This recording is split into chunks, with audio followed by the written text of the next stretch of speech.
Bonjour à tous et bienvenue dans cette nouvelle vidéo. Aujourd'hui on se retrouve pour une petite vidéo assez rapide et efficace on va dire parce qu'en fait je me suis rendu compte qu'on ne sait pas forcément comment distinguer les billes, quel nom on doit leur porter, etc. Je me suis dit qu'une petite mise à jour s'imposait et pour ça je suis allée sur le site tout simple de Jouet Club et c'est parti, on va regarder ce que eux nous disent. Alors, donc on est là, le jeu de billes rétro et indémodable, ça c'est vrai.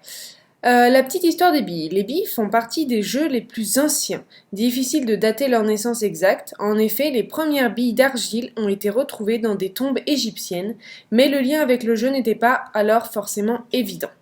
C'est à l'époque de la Grèce antique que l'on voit cette activité vraiment apparaître. Donc ouais, c'est vraiment vieux quoi. En même temps, c'est un jeu assez simple, c'est des petites billes, etc. Je suis sûre que les enfants de l'époque, ils avaient l'habitude de jouer également, donc c'est quelque chose de normal. Alors, appelé alors Tropa, le jeu consistait à lancer des petits objets ronds dans un trou. Voilà.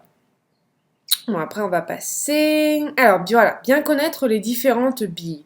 La bille de base est une petite sphère pleine qui peut faire de 1,5 jusqu'à 7 cm de diamètre, mais il existe aussi une catégorie de billes plates, la bille chinoise. Vous savez, on les a déjà vues, c'est les petites billes qui ont un côté plat et qui se posent. Personnellement, c'est vrai que je me souviens qu'à l'époque, c'était vraiment mes préférées, je les trouvais trop belles. Après, bon, je savais pas trop comment on jouait aux billes, etc., mais je les trouvais vraiment belles. Elle se décline dans différentes matières, mais aussi dans de multiples couleurs. La bille de base que l'on retrouve le plus souvent dans les filets de billes présente plusieurs bandes colorées au milieu d'une structure transparente. Il faut faire la différence entre ces différents types de billes selon leur taille. Alors, voilà, c'est là que ça nous intéresse. Donc, on a la mini-bille. La mini-bille, elle a un diamètre de 6 à 10 mm. Ensuite, on a la bille classique, qui est de 12 à 16 mm. C'est vrai que suivant par exemple les sites, etc., il y en a la bille standard, ça va être 12 mm, il y en a d'autres, ça va être 16. Ça va être un petit peu différent. Ensuite, on a le calot, qui se situe entre 17 et 25 mm. Le boulet, ou le boulard, qui est lui de 26 à 45 mm. Alors ouais, ça fait une fourchette assez large. Et on a enfin le mammouth, il porte bien son nom, qui fait 50 mm et plus. Donc voilà, on a vraiment, là on a 1, 2, 3, 4, 5, on a 5 catégories de billes différentes suivant leur taille.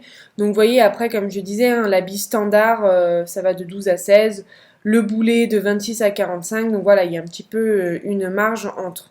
Mais voilà un petit peu pour l'information. C'est vrai que ça me paraissait important de connaître un petit peu le nom des billes, etc. Parce que bah on ne sait pas souvent. Eh bien écoutez, je pense que je vais m'arrêter là parce qu'après le site il est très bien fait, hein, je vous conseille, hein, ils expliquent les règles pour jouer aux billes, etc. Les variantes, vous voyez. Donc c'est plutôt pas mal. Collectionner les billes, la passion des petits, donc et des grands, faut bien l'avouer. Eh bien écoutez, j'espère que cette petite vidéo rappel vous aura plu. En tout cas, ça me fait plaisir de vous partager tout ça. Et puis bah j'espère qu'on se retrouve dans une prochaine vidéo. Allez, salut!